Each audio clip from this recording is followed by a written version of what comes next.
Welcome back to Sleepy Crime. Lay your phone to the side and enjoy tonight's story. Don't forget to subscribe for nightly true crime stories. Let's begin. The Bell in Room 9. Part 1, The Guest Who Wasn't There. In the sleepy town of Alderbridge, tucked between thick woods and quiet hills, there stood an inn that time seemed to forget.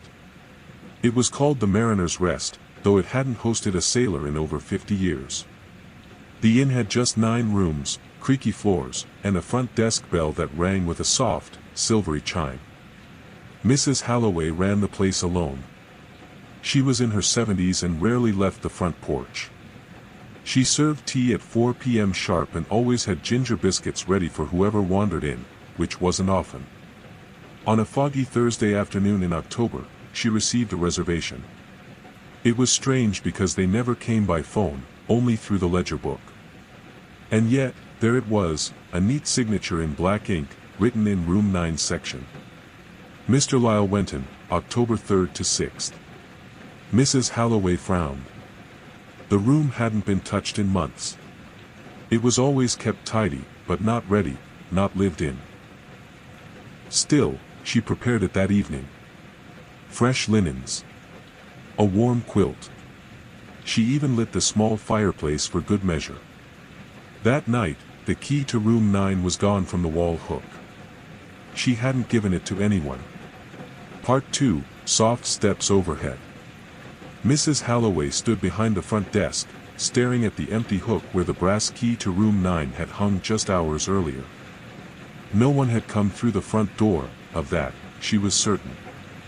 The chime above the entrance hadn't rung, and she'd been sitting by the window the whole time, knitting beside the soft tick of the grandfather clock. She rose quietly and walked to the stairs. Her joints ached, and the wood beneath her slippers creaked, but the inn was otherwise still. She paused halfway up, listening. Then she heard it. Soft footsteps. Above her, slow and careful. They moved across the hallway, wood planks moaning ever so slightly beneath them, then stopped. Right above her, at Room 9. Mrs. Halloway reached the top and looked down the corridor. It was dim, lit only by the fading light from a single bulb over the stairwell. The door to Room 9 was shut. No sounds now. She knocked once. "Mr. Wenton," she said gently. I didn't see you come in. Do you need anything?" No reply. She knocked again, a bit louder this time. Still nothing. But she didn't feel afraid. There was something calm about the air, if a little cold. She turned back to her room, deciding not to disturb the guest any further. Some travelers were private. Some were quiet. She respected that. But when she checked the guest ledger again before bed, she noticed something odd. The name, Lyle Wenton, it was written in an older style. Not just neat, antique. As if done with a fountain pen, not a modern one. And beneath his name, in a fainter hand, something new had appeared. "Thank you for the fire." Part 3, Tea for Two. The next morning dawned pale and gray. A soft mist rolled in from the hills, wrapping the town in silence. Mrs. Halloway rose early, as always, and made her way to the kitchen to prepare breakfast. She set the kettle on, sliced warm bread, and laid out jam, butter, and soft cheese on a tray. Habit guided her. One tray for herself, and, today, one for Room 9. She climbed the stairs slowly, balancing the tray in her hands. The hallway was cold, the kind of cold that doesn't come from an open window but seems to drift in from somewhere unseen. She stopped outside Room 9, tray in hand. A faint sound, almost a whisper, came from behind the door. Like paper being turned. She knocked gently. "Mr. Wenton. I brought you some breakfast." Still no answer. She hesitated. Then, slowly, she turned the knob. The door wasn't locked. Inside, the fire from the night before had long gone out, but the room was warm. The bed was untouched, perfectly made. Not a wrinkle in the quilt. The chair near the fireplace had been moved slightly, turned toward the window. And on the little desk beside it sat an open book. Mrs. Holloway set the tray down carefully. The book caught her eye. It was an old guest log, long missing from the front desk. She hadn't seen it in years, pages yellowed, cover cracked. She flipped through it. There he was. Lyle Wenton, October 3, 1939. It didn't make sense. She hadn't been alive when that entry was written. Her parents had just bought the inn that year. She didn't even know the guest log from that time still existed. There was no trace of Mr. Wenton in the room. Not a coat, not a suitcase.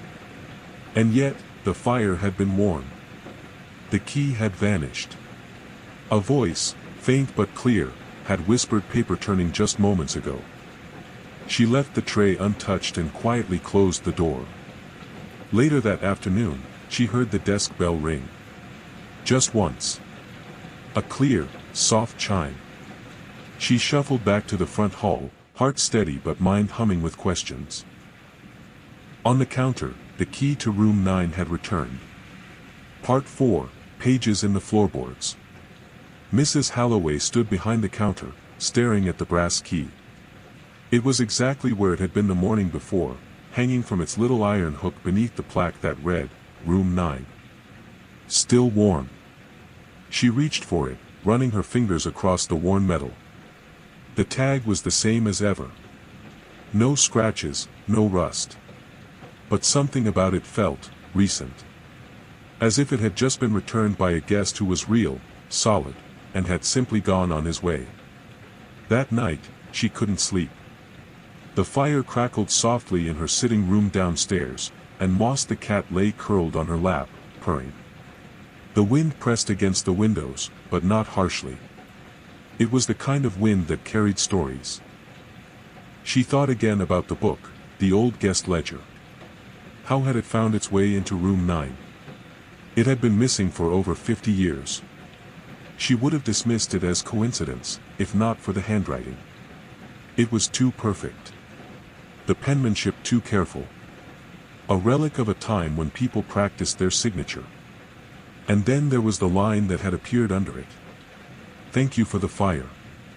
She rose, careful not to disturb the cat, and walked slowly up the stairs. The hallway was dark, but she didn't turn on the lights. She knew these floors by heart. When she reached room 9, she opened the door. The bed was still made. The tray of food untouched, though the teacup was empty. She hadn't noticed that before. She stepped inside. The fireplace had no wood left in it, just cold ashes. She knelt by the desk where the ledger sat. This time, she looked through more pages. Names. Dates. Dozens of them. But several had faint marks beside them. Thin lines, check marks, or small symbols in pencil. It was hard to tell what they meant. But one thing stood out, nearly every marked name had something in common. A 3-day stay. October dates. And room 9. She closed the book and rose to leave, but then something shifted beneath her feet. A soft creak in the floorboard near the fireplace. Not unusual in an old house like this, but this creak came with a hollow sound. She stepped on it again.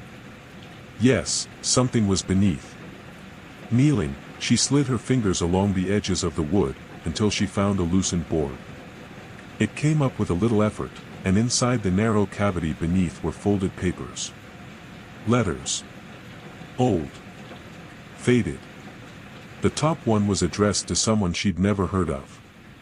To my dearest friend, Lyle.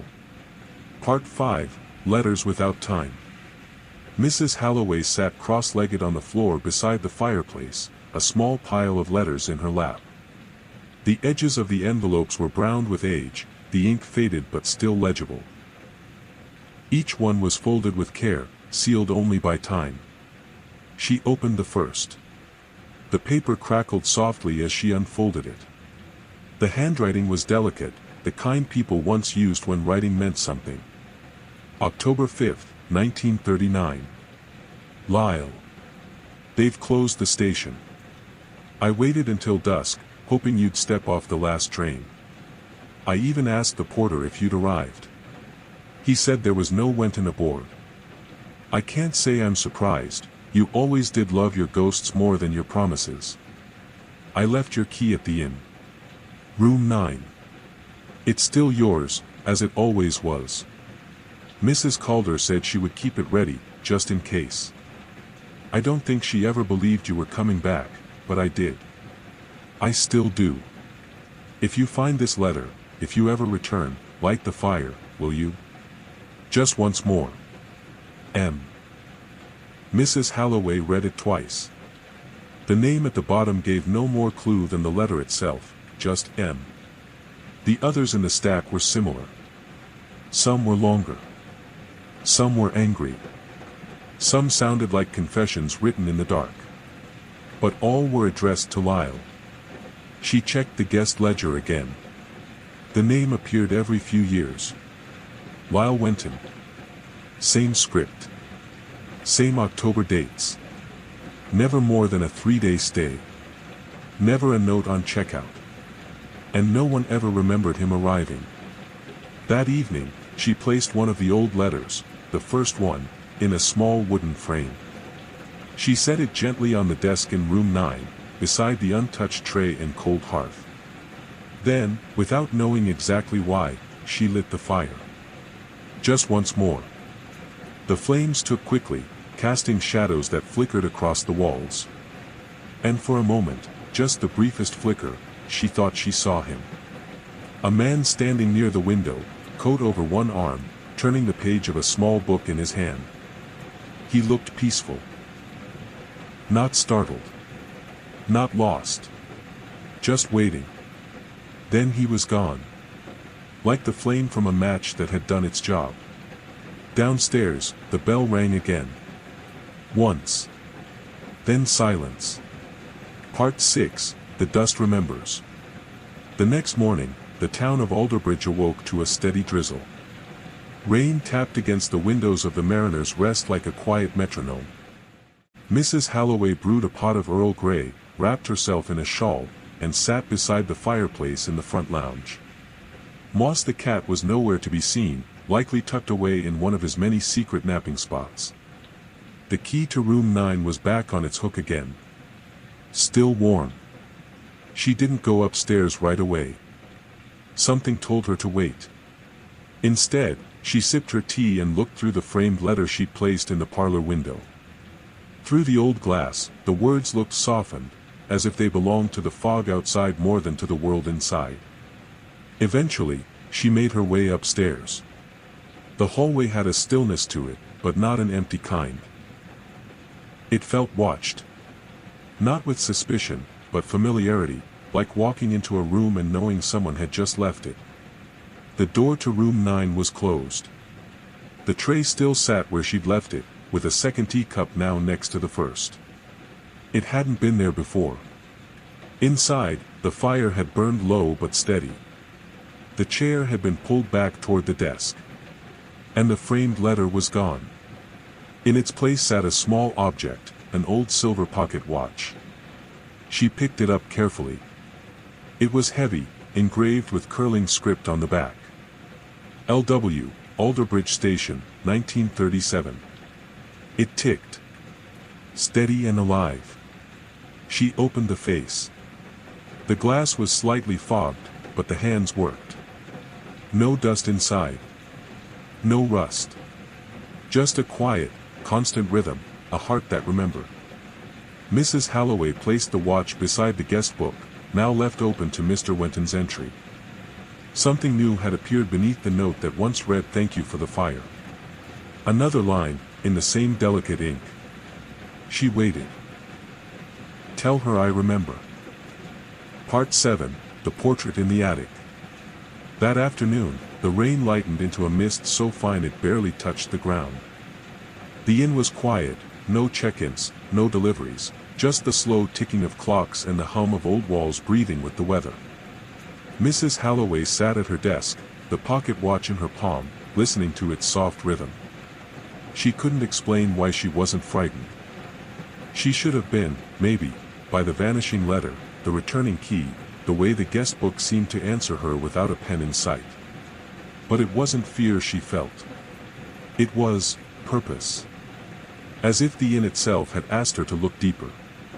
She remembered the old attic above the third floor, untouched for years, sealed with a warped door that never shut quite right.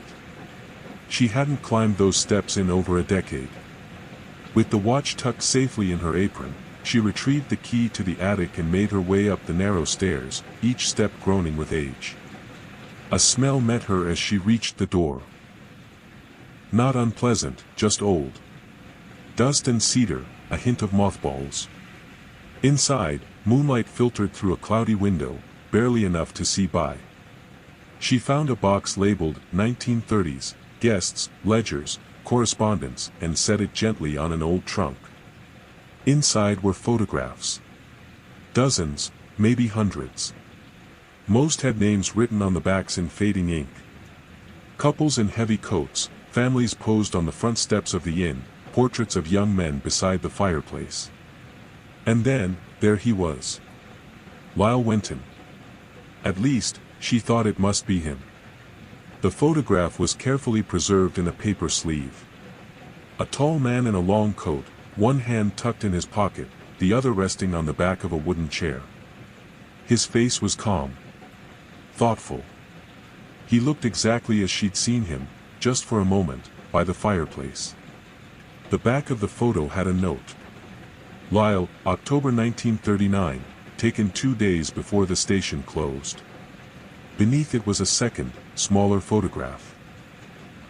A woman in a traveling dress, standing beside a train car.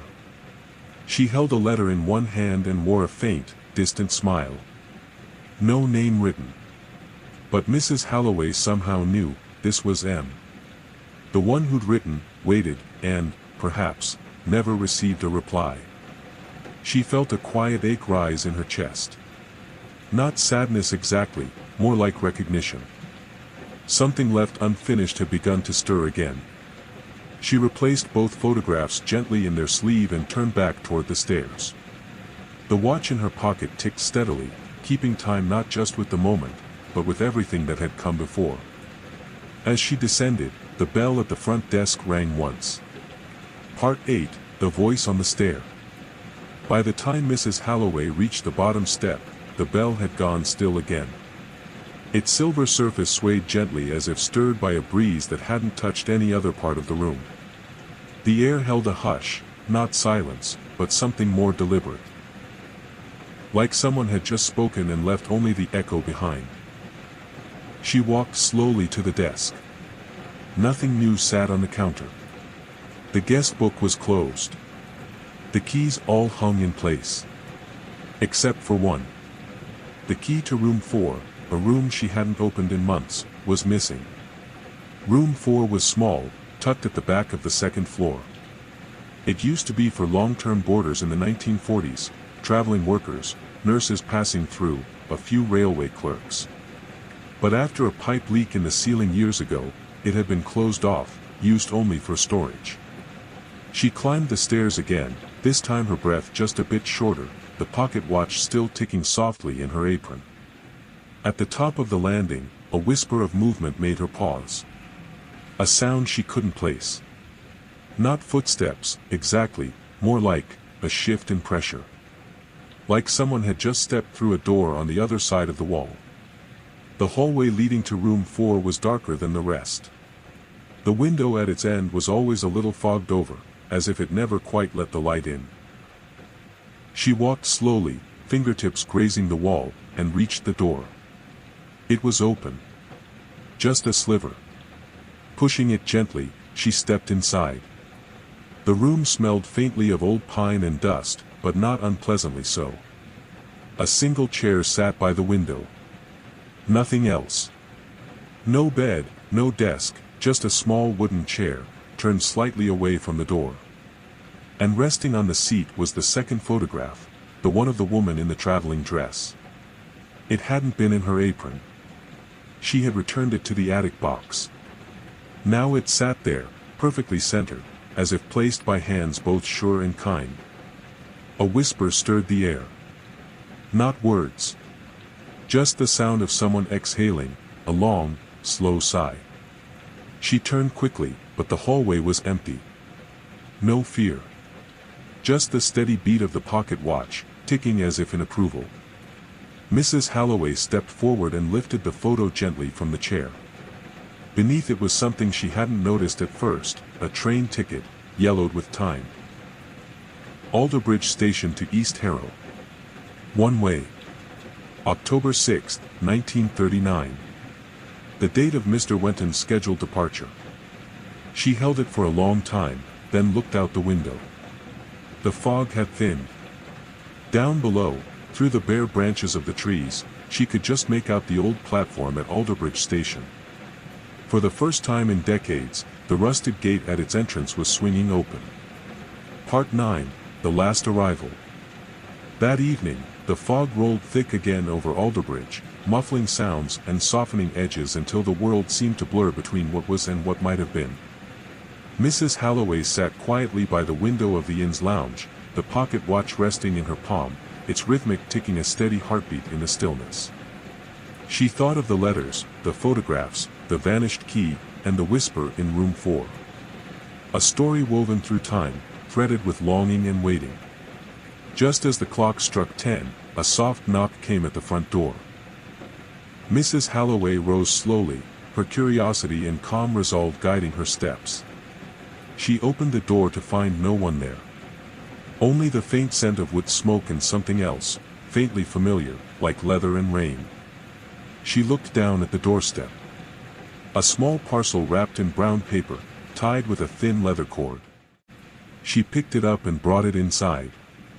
Carefully untying the cord, she opened the package to find an old journal, its cover worn and the edges softened by time. Inside, the first page bore a single line, written in flowing script. For M, the light never truly goes out. Mrs. Holloway traced the words with a finger, feeling the weight of years and memories pressed into the ink. She looked out the window once more. Far off in the distance, the faint glow of the lighthouse flickered, just a brief shimmer, as if someone, somewhere, was lighting the beacon once again. The bell at the front desk rang softly. Once.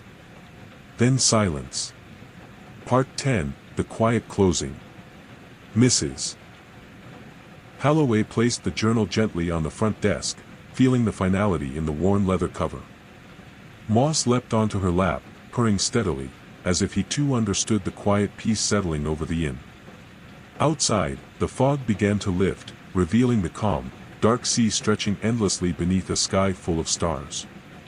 The lighthouse's faint glow vanished, but the feeling it left behind lingered, a light kept alive not by flame or glass, but by memory and waiting. Mrs. Holloway turned off the lamps, the soft tick of the pocket watch the last sound to fill the room. She closed the inn's door softly, leaving the bell unringing for now. In Alderbridge, some stories don't end, they simply wait for the next quiet moment to begin again. And with that thought, the night wrapped around the town like a gentle lullaby.